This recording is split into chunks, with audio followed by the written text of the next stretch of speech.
நடிகை சன்னி லியோன் ஆபாச படங்கள் மூலமாக உலக அளவில் பிரபலமானவர். அவர் தற்போது இந்திய சினிமாவில் கவர்ச்சி ரோல்களில் நடித்து ரசிகர்களை கவர்ந்து வருகின்றார். படங்களில் நடிப்பது மட்டுமன்றி அவ்வப்போது சில நிகழ்ச்சிகளிலும் கலந்து கொண்டு டான்ஸ் ஆடுகின்றார். அதன் மூலமாக அவருக்கு பெரிய வருமானமும் கிடைக்கிறது. சன்னி லியோன் கேரளாவில் இருக்கும் இன்ஜினியரிங் கல்லூரியில் நடக்கும் நிகழ்ச்சியில் கலந்து கொண்டு டான்ஸ் ஆட இருந்தார். அந்த நிகழ்ச்சியில் நடைபெற இருந்த நிலையில் அதற்கு தடை விதிக்கப்பட்டிருக்கிறது.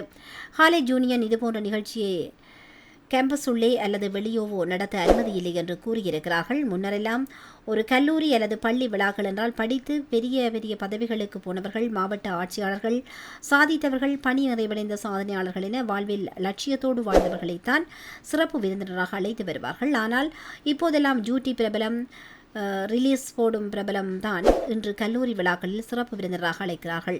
அந்த வகையில் சன்னி லியோனை கல்லூரி விழாவுக்கு ஆட அழைப்பதால் அந்த மாணவர்கள் மனதில் என்னவெல்லாம் தோன்றும்? சிறப்பு விருந்தினர் ஒருவர் கல்லூரிக்கு வந்து ஊக்கமாக பேசுகிறார் என்றால் அவர் பேச்சு மாணவர்களுக்கு ஊக்கமளிக்கும் பட்சத்தில் மாணவர்கள் அந்த குறிப்பிட்ட நபர் குறித்து இணையத்தில் தேட ஆரம்பிப்பார்கள். இப்போது சன்னி லியோன் குறித்து இணையத்தில் தேட ஆரம்பித்தால் மாணவர்களின் நிலை என்னவாகும்?